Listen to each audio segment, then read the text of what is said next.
ताजमहल को दुनिया मोहब्बत की निशानी मानती है, लेकिन एक शायर ताजमहल के बारे में कुछ इस तरह से कहता है, एक शहंशाह ने बनवा के हंसी ताजमहल सारी दुनिया को मोहब्बत की निशानी दी है। तो एक दिल जला शायर कहता है, एक शहंशाह ने दौलत का सहारा लेकर हम गरीबों की मोहब्बत का उड़ाया है मजाक। यानी एक ही ताजमहल है और दो शायर उसको बिल्कुल दो डिफरेंट नजरिए से देख रहे हैं। और इस वक्त अंबानी साहब के बेटे की शादी को भी दुनिया कुछ इसी तरह से देख रही है। कुछ लोग हैरान हैं और कुछ लोग बिला वजह परेशान हैं। हैरान होने वालों में मैं भी शामिल हूं, लेकिन मुझे कोई परेशानी नहीं है। आज अंबानी साहब के बेटे की शादी पे बात करते हैं। वैसे तो सारी दुनिया ही बात कर रही है, तो हम भी थोड़ी सी बात कर लेते हैं। अगर आपने अब तक मेरा चैनल सब्सक्राइब नहीं किया तो प्लीज मेरा चैनल सब्सक्राइब करें और बेल आइकॉन प्रेस करें। अंबानी साहब के बेटे की शादी को देखकर मेरे दिल में जो पहला ख्याल आया वो ये था, क्या बंदे को इतना अमीर जरूर होना चाहिए कि अगर कभी फेसबुक का पासवर्ड भूल जाए तो जुकरबर्ग को फोन करके गए, जानी पासवर्ड तो रिसेट कर दो। और आज इत्तेफाक से पूरी दुनिया में फेसबुक डाउन हुआ और लोगों ने इल्जाम लगा दिया कि जुकरबर्ग इधर शादियां मना रहा था और उधर उसका फेसबुक और इंस्टाग्राम डाउन हो गया। खैर, जुकरबर्ग के शादी अटेंड करने से फेसबुक का कोई ताल्लुक नहीं है, वहां उसकी टेक्निकल टीम उसको हैंडल कर रही होगी। लेकिन मुकेश अंबानी साहब के बेटे अनंत अंबानी की शादी एक ऐसा इवेंट बन गया जिसको दुनिया के तमाम बड़े अखबारों में नुमाया तौर पे पब्लिश किया जा रहा है। मेरे ख्याल में मैं बहुत छोटा सा था, वाकई सच में बहुत छोटा सा था, बच्चा था, तो उस जमाने में डियाना की शादी हुई थी और टीवी पे लाइव टेलीकास्ट हुई थी। उसके बाद ये शादी जो है एक ऐसी शादी है जो पैसे का एक शानदार मुजाहरा है। दुनिया के तमाम जो लोग हैं समझाने वाले, वो अक्सर कहते हैं कि पैसा कुछ नहीं होता, लेकिन मेरा मानना है पैसा बहुत कुछ होता है। और अंबानी साहब ने बताया है कि पैसा हो तो एक साथ तीनों खान को स्टेज पे नचाया जा सकता है। वो काम जो बॉलीवुड का कोई प्रोड्यूसर आज तक नहीं कर सका। शाहरुख खान ने एक दफा कहा था कि जिस प्रोड्यूसर ने हम तीनों को एक साथ लिया उसकी चड्डी तक बिक जाएगी, लेकिन अंबानी साहब ने इंतहाई सहूलत से इन तीनों को तो नचवाया है, साथ में रामचरण को भी नचवा दिया और नाटो नाटो पे क्या नाचे हैं। लेकिन बात यहां तक खत्म नहीं हुई। अंबानी साहब ने तो रेहाना को भी बुला लिया और रेहाना ने पूरे 19 गाने गा दिए। ये 8 साल बाद था कि रेहाना जो है वो किसी शादी में गाना गा रही थी। शाहरुख खान और सलमान खान और आमिर खान तो खैर पैदा ही इसलिए हुए हैं कि शादियों में डांस करें, और इनके डांस करने के ऊपर जो लोग बातें बनाते हैं, अगर शाहरुख खान और सलमान खान नहीं डांसेंगे तो कौन डांसेगा। हाँ, हैरत यह होती कि जुकरबर्ग और बिल गेट्स भी जो है वो डांस करते। लेकिन सबसे बड़ी बात यह है कि आने वाले अमेरिकन जो इलेक्शन है उसमें यह बात साफ पता चल रही है कि मुकेश अंबानी साहब ने यह ऐलान किया है कि वो ट्रंप के हामी है, क्योंकि इस शादी में इवांका ट्रंप भी शिरकत कर रही थी। यह एक इंतहाई हाईएस्ट लेवल का पॉलिटिकल मैसेज है कि इंडिया का सबसे अमीर आदमी, जो दुनिया में भी अमीर तरीन लोगों में 9वें-10वें नंबर पे आता है, उसका पॉलिटिकल रुझान जो है वो अमेरिका के प्रेसिडेंशियल कैंडिडेट की बेटी के साथ है।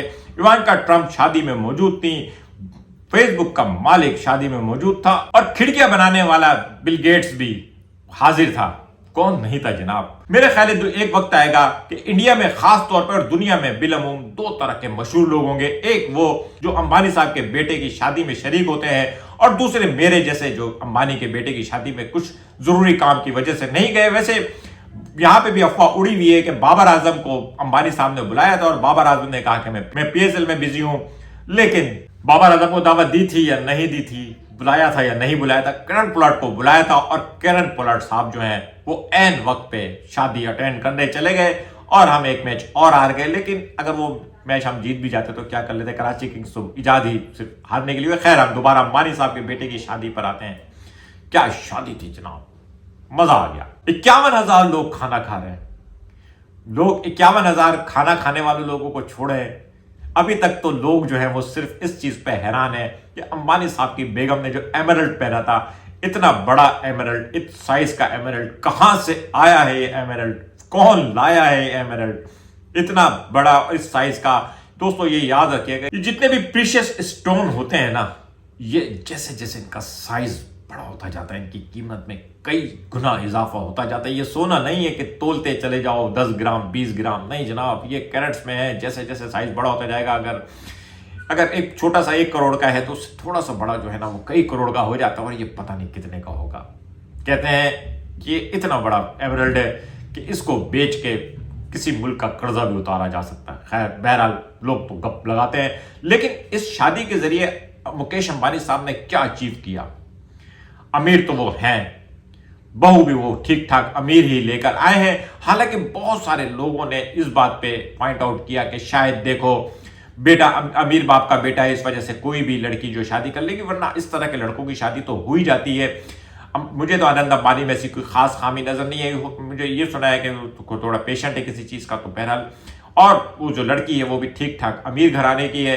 लेकिन असल चीज ये है कि इस इवेंट से मुकेश अंबानी ने जो कुछ अचीव किया हो वो तो एक अलग चीज है, लेकिन खुद इंडिया ने जो अचीव किया है, मेरे ख्याल में कतर वालों ने वर्ल्ड कप का फुटबॉल करा के जो अटेंशन हासिल की थी, यकीन करें पाकिस्तान और कतर के बहुत अच्छे ताल्लुक आते हैं, लेकिन कतर इतना अमीर मुल्क है, हमने भी नहीं सोचा था। जब कतर का वर्ल्ड कप हुआ और जब उसकी अनाउंसमेंट हुई और पता चला कि कितना पैसा खर्च के, तो पता चला कतर के पास इतना पैसा है।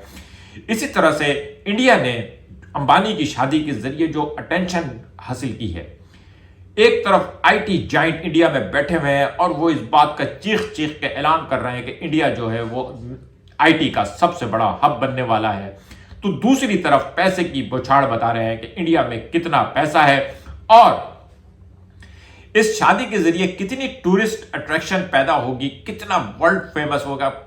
कई बिलियन लगा के भी आप वो पब्लिसिटी हासिल नहीं कर सकते जो अंबानी साहब ने अपनी बेटे की शादी के जरिए हासिल की है वो। और ये एक नेचुरल अटेंशन है। आप इश्तिहार देंगे अखबारों में, लेकिन यहां पे अंबानी साहब ने जामनगर के अंदर अन्नी पा दी है और इतनी ज्यादा अटेंशन है। दुनिया का हर अखबार, हर इवेंट, हर मीडिया, हर कोई बड़े से बड़ा यूट्यूबर, मैं भी, यानी आप खुद सोचें, मैं जो मतलब बहुत सिलेक्टेड टॉपिक्स पे बात करता हूं खैर, मजाक कर रहा था, तो हर कोई इस पे बात कर रहा है और बात किए बगैर रह नहीं रहा। इवन कि वो लोग जो इस मौजू पे बात नहीं करना चाह रहे, वो भी इसी मौजू पे बात कर रहे हैं कि क्यों बात कर रहे हो। यूट्यूब खोलो, अंबानी के बेटे की शादी, अखबार उठाओ, अंबानी के बेटे की शादी, टीवी खोलो, अंबानी के बेटे की शादी, टिकटॉक, अंबानी के बेटे की शादी, फेसबुक, अंबानी के बेटे की शादी। अब आप अंदाजा लगाएं कि इतनी पब्लिसिटी, इतनी मार्केटिंग जो इंडिया की हो रही है, उसके लिए किसी एक मुल्क को टूरिस्ट डेस्टिनेशन बनने के लिए कितना खर्चा करना पड़ेगा। मेरे ख्याल में अंबानी साहब की शादी के बाद मुल्कों को यह चाहिए कि वो बड़े लोगों की इस तरह की शादी को गवर्नमेंट के खर्चे पे स्पॉन्सर करें और दुनिया के अटेंशन हासिल करें। अपने मुल्क की सॉफ्ट इमेज, अपने मुल्क की एक खूबसूरत इमेज बनाने के लिए जो अचीव किया जा सकता है, इंडिया वालों को ये बिल्कुल भी बात नहीं करनी चाहिए कि इतना पैसा क्यों खर्च कर दिया। ये जितना भी पैसा खर्च किया है, इसका अंबानी को क्या फायदा होगा मुझे नहीं मालूम। वैसे मुझे यकीन है कि इस शादी में जो लोग आए हैं, अंबानी साहब बहुत सारे बिजनेस डील करेंगे, लेकिन इस शादी का जो इंडिया को फायदा हो रहा है, आम लोग यही सोचते रहेंगे कि ये पैसे गरीबों में बांट देते या वगैरह वगैरह कर देते। लेकिन मुझे लगता है कि इसके जरिए इंडिया वैसे ही जो आजकल तरक्की में हमसे बहुत आगे है, तो एक मजीद अटेंशन पॉइंट हासिल करेगा। चीजों को मजबूत भी लेना चाहिए। मुझे नहीं लगता कि बादशाह ने ताजमहल बना के गरीबों का मजाक उड़ाया था। मैं ताजमहल को मोहब्बत की ही निशानी मानता हूं। इसी तरह से एक बाप ने, जिसके पास दौलत है, उसने अपने बेटे की शादी पे खर्च किया है, यह उसकी मोहब्बत है। अगर उसके पास ताकत थी, अगर उसके पास पैसा था और वो अपने बेटे की फरमाइश पूरी कर सकता था, उसने की है।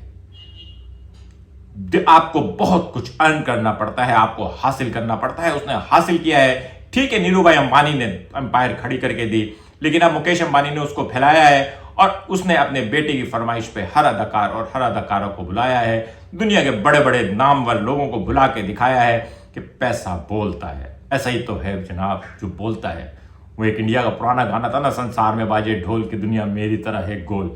ये पैसा बोलता है, तो वाकई में गोल हो या मटोल हो, पैसा बोलता है। आज का गपशप वाला व्लॉग कैसा लगा कमेंट करके बताइएगा। मिलेंगे अगले किसी व्लॉग के साथ। शुक्रिया।